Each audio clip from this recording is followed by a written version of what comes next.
Hello everyone, welcome to our channel অঙ্ক চর্চা। আমি আজকের থেকে শুরু করছি তোমাদের জন্য আপার প্রাইমারির যে সিলেবাস আছে সেই সিলেবাস অনুযায়ী। তোমরা জানো যে আপার প্রাইমারির পরীক্ষা কিন্তু এই বছর হতে যাচ্ছে, তার জন্য কিন্তু সিলেবাস ধরে আমি A to Z সব কিছু কমপ্লিট করিয়ে দেব এবং এই পিডিএফগুলি কিন্তু পেয়ে যাবে আমাদের হোয়াটসঅ্যাপ গ্রুপে। যে হোয়াটসঅ্যাপের লিঙ্ক কিন্তু আমরা ডেসক্রিপশানে দিয়ে দেব, সেই লিঙ্ক দিয়ে তোমরা কিন্তু প্রবেশ করতে পারো আমাদের হোয়াটসঅ্যাপ গ্রুপে, সেখানে কিন্তু পিডিএফগুলি পেয়ে যাবে। তো চলো আজকে আমরা ক্লাসগুলি শুরু করি। ফার্স্ট দেখো, তোমরা যখনই আপার প্রাইমারি সিলেবাসটা খুলবে প্রথমেই দেখবে যে তোমাদের সিডিপি বলে একটা সাবজেক্ট থাকবে। মেনলি সিডিপি হলো যে চাইল্ড প্যাডাগজি, সেই চাইল্ডের মধ্যে কি পড়ছে, সেখানে চাইল্ড ডেভেলপমেন্টের মধ্যে যেটা পড়ছে সেটা হলো আমাদের বিএড। আমরা বিএডে কি করে এসেছিলাম, বিএডের ফার্স্ট সেমিস্টার থেকে ফোর্থ সেমিস্টার পর্যন্ত আমরা যা পড়েছি তা সব থাকবে আমাদের এই সিডিপি নামক সাবজেক্টের মধ্যে, যার থেকে 30 নাম্বার আসবে। আর কেউ যদি 30-এ 30 পেয়ে যায় তাহলে কিন্তু টেট পরীক্ষায় তাকে আটকানো একদমই ইম্পসিবল। তো চলো আমরা শুরু করি আমাদের আপার প্রাইমারির সিডিপি ক্লাস 1 ফার্স্ট সিলেবাস অনুযায়ী। ফার্স্ট টপিক আছে concept of development and it's relation with learning, অর্থাৎ বলছে বিকাশের সাথে যে আমাদের শিখনের কি সম্পর্ক আছে। তো বিকাশ শিখন এতগুলি টপিক পড়ার আগে আমাদের জানতে হবে পরিবর্তন কি, বিকাশ কি, বৃদ্ধি কি, পরিণমন কি, তারপর শিখন কি, আর তারপর লাস্ট আমাদের এটা আসবে শিখনের সাথে বিকাশের সম্পর্ক। তো আমরা একটা একটা করে জানবো, এগুলি না জেনে কিন্তু আমরা জানতে পারবো না যে বিকাশের সাথে শিখনের কি সম্পর্ক আছে, সেটা কিন্তু আমরা জানতে পারবো না। সবার আগে আমাদের জানতে হবে পরিবর্তন কি জিনিস। তোমরা জানো যে আমরা কিন্তু প্রতিদিন আমাদের জীবনে কিছু না কিছু পরিবর্তন হচ্ছে, কিন্তু হচ্ছে তো কিছু না কিছু তো পরিবর্তন হচ্ছে। সেই পরিবর্তনগুলি কিসের মাধ্যমে হচ্ছে দেখবে, কারোর দেখবে দৈহিক পরিবর্তন হচ্ছে, কারোর সামাজিক পরিবর্তন হচ্ছে। দেখবে একটা লোক আজকে খুব বেটে ছিল, 1 বছর পরে দেখবে তার সাথে যখন দেখা করবে সে খুব লম্বা হয়ে গেছে।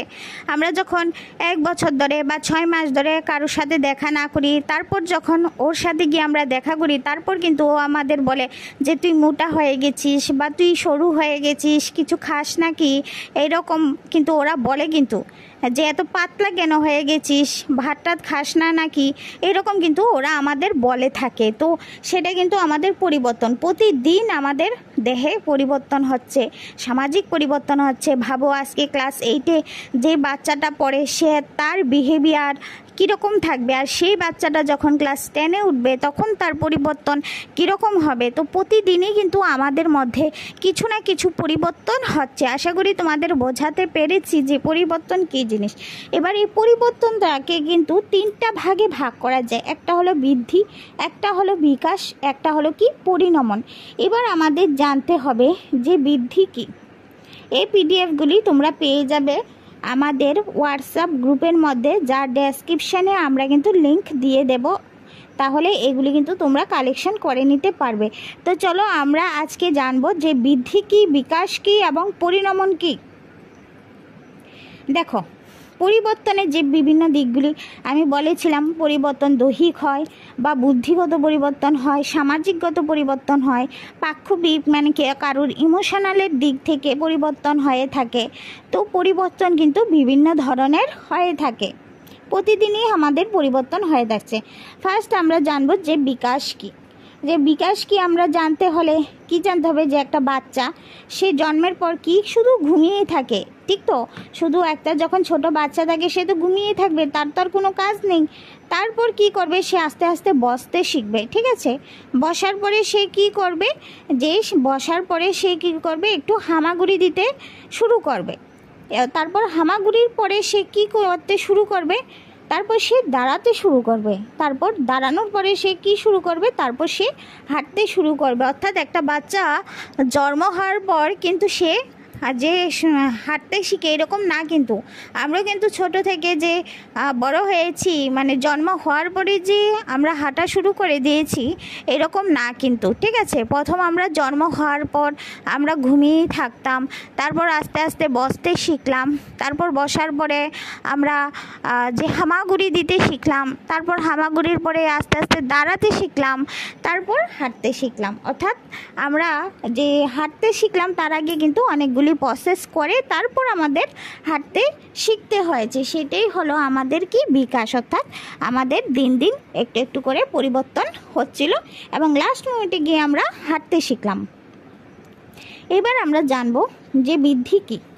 আমরা বিকাশ কি জানলাম, আমরা ফার্স্ট জানলাম পরিবর্তন কি, তারপর জানলাম পরিবর্তনের মধ্যে কি কি আছে, বৃদ্ধি আছে, বিকাশ আছে আর পরিণমন আছে। তারপর আমরা জানলাম বিকাশ কী জিনিস। এখন জানবো আমরা বৃদ্ধি কী জিনিস। বৃদ্ধি দেখো, ছোট থেকে আস্তে আস্তে আস্তে আস্তে আমরা বড় হতে থাকি। একটা ছোট্ট একটা বাচ্চা 25-26 বছরে সে কত বড় হয়ে যায়, তাই না? তো বৃদ্ধি কি, আমাদের শরীরের যে গঠনগত সেগুলি আস্তে আস্তে পরিবর্তন হতে থাকে। আগে আমাদের হাড়গুলি নরম থাকে, তারপর আস্তে আস্তে হাড়গুলি আমাদের শক্ত হতে শুরু করে। এরকম আমরা ছোট থাকি, আস্তে আস্তে আস্তে আমাদের হাইট বাড়তে থাকে, আমরা মোটা হতে থাকি, আগের মতো থাকি না। তো সেটা কিন্তু আমাদের বৃদ্ধি। কিন্তু বৃদ্ধি একটা সময় পরে কিন্তু বন্ধ হয়ে যায়, একটা বয়স পরে কিন্তু আমরা লম্বা হই না, তাই না? তো সেই ক্ষেত্রে কিন্তু বৃদ্ধি বন্ধ হয়ে যায়। কিন্তু বিকাশ কিন্তু একদম মরণের আগ পর্যন্ত কিন্তু বিকাশ হতে থাকে। প্রতিদিন কিছু না কিছু আমাদের কিন্তু বিকাশ হতে থাকে। এবার আমরা পড়ব পরিণমন। পরিণমন কি জিনিস বলো? আমরা অনেকে কিন্তু দেখবে যখন টিউশনে যাই তখন কিন্তু টিচাররা আমাদের বলে যে দেখো তো এ বাচ্চাটার একদমই ম্যাচুরেশন আসেনি। কেন বলেছেন? মানে সে তার বুঝ গান এখনও কিন্তু ভালোভাবে আসেনি, একটা বয়স পরে কিন্তু আসে। আমরা কিন্তু একটা বয়সকে বলি যে টিনেজার, ঠিক আছে? এই টিনেজারে ম্যাচুরেশন কিন্তু আসে না। এই টিনেজার ব্যাপারটা কি? টিনেজার ব্যাপারটা হলো যে ওই বয়সে কি হয়, আমাদের যে পরিণমনটা আছে সেটা একটু উপর নিচ হয়ে যায়, যার জন্য কিন্তু আমরা বুঝতে পারি না কোনটা ভালো কোনটা খারাপ। এই যখনই আমাদের এই টিনেজারটা শেষ হয়ে যাবে তারপর কিন্তু আমাদের ম্যাচুরেশন চলে আসবে। আমি আমার নিজের ক্ষেত্রেই বলবো, যখন আমি টিনেজারে ছিলাম তখন খুব চঞ্চল ছিলাম, ওইটা করতাম এটা করতাম, মানে এক জায়গায় বসে থাকাটা আমার কাছে ইম্পসিবল ছিল। কিন্তু আজকে যখন আমার টিনেজার শেষ, আমি একটা টিচিং প্রফেশনে চলে এসেছি, এখন কিন্তু আগের মতন আমার এই চঞ্চলতা আমি নেই। বা এখন কিন্তু আমাকে কেউ যদি 10 ঘন্টাও এক জায়গায় বসিয়ে রাখে আমি কিন্তু ধৈর্য সহকারে বসতে পারবো। কিন্তু আমার যখন টিনেজার ছিল বা আমি যখন ছোট বয়সে ছিলাম তখন এক জায়গায় আমাকে যখন বসিয়ে রাখা হতো তখন আমার কাছে মানে ভীষণ অসুবিধা হতো, মনে হতো যেমন ইম্পসিবল হয়ে উঠেছে। তো দুইটার মধ্যে পার্থক্য হয়ে গেছে। তখন আমার পরিণমন ছিল না, ম্যাচুরেশন আসেনি, ধৈর্য শক্তি আসেনি, এখন এসেছে, এখন আমি পারি। তোমাদের ক্ষেত্রেও সেম, সবার ক্ষেত্রে সেম। আমাদের জীবনে বৃদ্ধি, বিকাশ, পরিণমন সেগুলি সবার ক্ষেত্রে ইম্পর্টেন্ট। তাহলে আমরা বুঝে গেছি যে বৃদ্ধি কী জিনিস, বিকাশ কী জিনিস, আর এখন বুঝে গেলাম পরিণমন কী জিনিস। এখন আমাদের জানতে হবে শিখন। এবার শিখন কী জিনিস? আমরা প্রতিদিন কিছু না কিছু শিখতে থাকি, ঠিক না?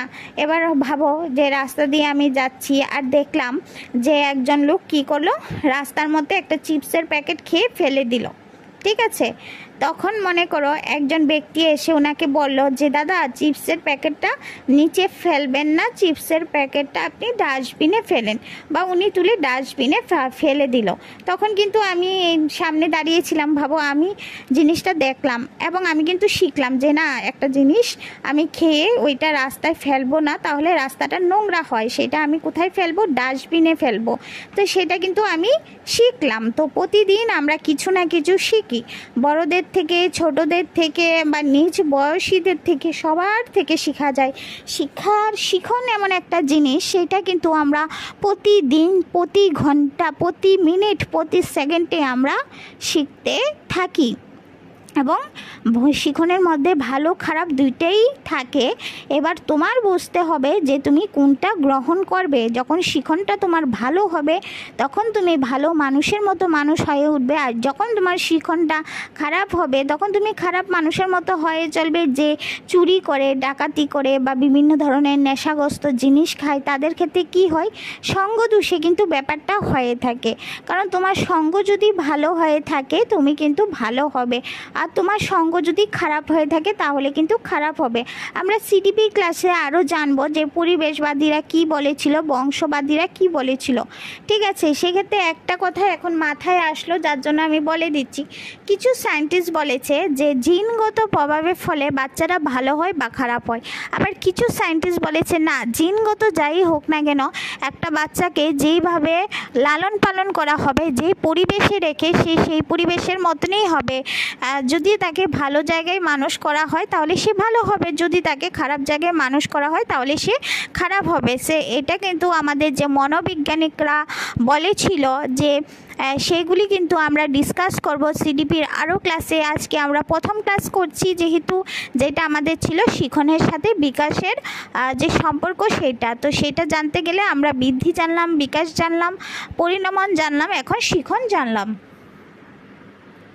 এখন আমরা জানবো যে শিখনের সাথে যে আমাদের বিকাশের কি সম্পর্ক। ঠিক আছে, যখন একজন সায়েন্টিস্ট মানে মনোবিজ্ঞানিক, ওনার কথাটা আমার মনে পড়ছে, নামটা মনে পড়ছে না, যে কোন মনোবিজ্ঞানিক বলেছিল।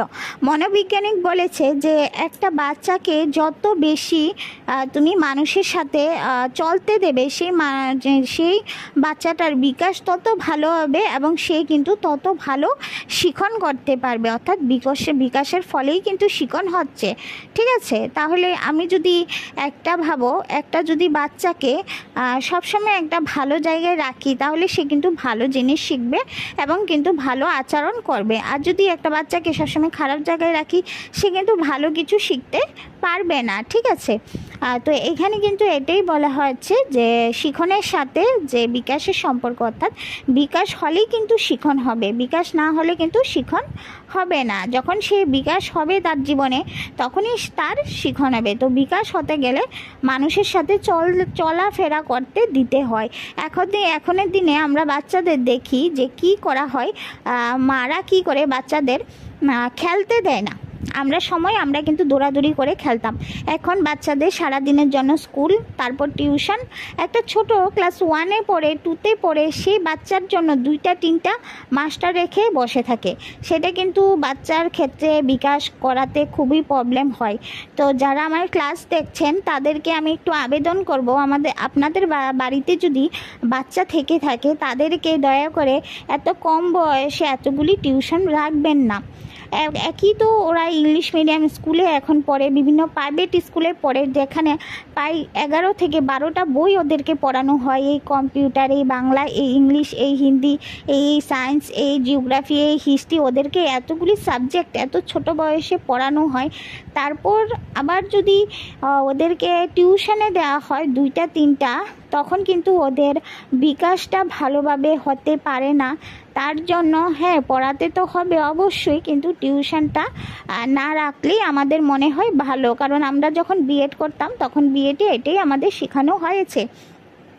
তো সেই ক্ষেত্রে যখন একটা বাচ্চাকে সারাদিন চাপের মধ্যে রাখা হয়, যে মাস্টার বাড়ি আর হলো যে টিউশন আর স্কুল, তারপর ঘরে বসে আবার পড়া, তো সারাদিন সে যখন একটা দেওয়ালের মধ্যে আবদ্ধ থাকে তখন কিন্তু তার বিকাশ হতে চায় না। তার জন্য কিন্তু বাচ্চাদের মানুষের সাথে চলতে দিতে হয়, যাতে সে ভালো ডেভেলপড হয়, তার ভালো বিকাশ হয় এবং বিকাশের ফলে তার কি হবে, ভালো শিখন হবে। তো আজকে আমাদের ক্লাসে কিন্তু এটাই টপিক ছিল। আরেকটা মেন জিনিস, যেটা বিজ্ঞানী ভাইগটস্কি, উনি কিন্তু সোশ্যাল ইন্টারাকশন দিয়েছিল। ওনার কিন্তু থিওরি আমি পরবর্তী সময়ে আপনাদের সাথে ডিসকাস করব। যে ভাইগটস্কির কথাটি মনে আসছিল না আমার। ভাইগটস্কি কিন্তু বলেছে যে সোশ্যাল ইন্টারাকশন সেটা কিন্তু তখনই ভালো হবে যখন শিখন না বিকাশ সরি, বিকাশ তখনই ভালো হবে যখন একটা শিশুকে সোশ্যাল ইন্টারাকশন করা হবে, অর্থাৎ একটা শিশুকে যখন তুমি বাইরের জগতের সাথে মিট করাবে, বাইরের জগতের সাথে তাকে চলতে ফিরতে দেবে, তখনই কিন্তু তার ডেভেলপ ভালো হবে, তার বিকাশ ভালো হবে এবং তার শিখন ভালো হবে। কিন্তু আজকাল দিনে তার পুরো বিপরীত হচ্ছে। আজকাল দিনে বাচ্চাদের ঘরের মধ্যে বন্দি করে রাখা হয়, ওদেরকে খেলতে দেওয়া হয় না, ওদেরকে একটু মানুষের সাথে কথাবার্তা বলতে দেওয়া হয় না। তো সারাক্ষণ মোবাইলের মধ্যে মোবাইল দেখে দেখে ওদেরকে কি করে ভাত খাওয়ানো হয়। আমি একটা টিউশনে গেছিলাম, সেদিন দেখছি যে বাচ্চাটাকে কি বলছে, বাচ্চাটা ভাত খাচ্ছে না বলে ওকে মোবাইলে কার্টুন লাগিয়ে দিয়ে তারপর খাওয়ানো হচ্ছে। তো সেই জিনিসটা মানে ওকে খাওয়ানোর জন্য মানে অন্য একটা বাহ্যিক একটা পেশনা ইউজ করতে হচ্ছে। তো সেই জিনিসটা খুব খারাপ। আমরা যখন ছোটোবেলায় ছিলাম আমাদের কিন্তু এরকম হতো না, ঠিক না? আমাদের কিন্তু মোবাইল দিয়ে ভাত খাওয়াতে হতো, এরকম হতো না। তো কেন এইরকম চেঞ্জিংটা এসেছে? কারণ বাচ্চাদের ঠিকঠাকভাবে কিন্তু বিকাশ হচ্ছে না, সেই জন্য দায়ী একদম মা এবং বাবারা। কারণ বাচ্চাদের সবসময় বাইরের জগতের সাথে মিট আপ করাতে হয়, তাহলে কি হয়, তাদের শিখন ভীষণ ভালো হবে, তাদের বিকাশ খুব ভালো হবে এবং তখনই কিন্তু তাদের ব্রেন শার্প থাকবে। তো যারা আমার ক্লাস দেখছেন তাদেরকে আমি একটু স্পষ্টভাবে বলবো যে বাচ্চাদের বিকাশ হওয়ার সুযোগ দিন, যাতে ওদের শিখন প্রক্রিয়াটা ভালো হয়। তো যাই হোক, বিজ্ঞানী বাইগটস্কি কিন্তু এই কথাটা প্রমাণ করেছিল। উনি তার যে থিওরি, সেই থিওরির মধ্যে আমরা কিন্তু সিডিপির মধ্যে বিভিন্ন থিওরি নিয়ে আলোচনা করব। তো আজকের ক্লাসে আমরা কি শিখলাম? বৃদ্ধি শিখলাম, বিকাশ শিখলাম, শিখন শিখলাম, পরিণমন শিখলাম এবং শিখনের সাথে যে বিকাশের যে সম্পর্কটা কীরকম সেটা কিন্তু শিখলাম। এবং পরবর্তী ক্লাসে কিন্তু আমরা আরও টপিক নিয়ে আলোচনা করব। আর এই পিডিএফগুলি কিন্তু আমাদের হোয়াটসঅ্যাপ গ্রুপে দেওয়া হচ্ছে। আপনারা যারা পিডিএফগুলি পেতে চান, আমাদের ডেসক্রিপশানে কিন্তু হোয়াটসঅ্যাপ লিঙ্ক থাকবে, সেখানে অ্যাড হয়ে যেতে পারেন, তাহলে প্রতিদিনের ক্লাসের পিডিএফ আপনারা কিন্তু পেয়ে যাবেন। আমি প্রতিদিন একটা করে ক্লাস দিতে থাকবো এবং আশা করি খুব তাড়াতাড়ি আপনাদের সিলেবাস কমপ্লিট হয়ে যাবে। তো চলো আজকে আমরা এখানেই রাখছি। যারা এখনও আমাদের চ্যানেলকে সাবস্ক্রাইব করোনি তারা অবশ্যই আমাদের চ্যানেলকে একবার সাবস্ক্রাইব করে দেবে। আর যদি আমার ক্লাসগুলি আপনাদের জন্য হেল্পফুল হয় তাহলে একটা লাইক অবশ্যই করে দেবেন।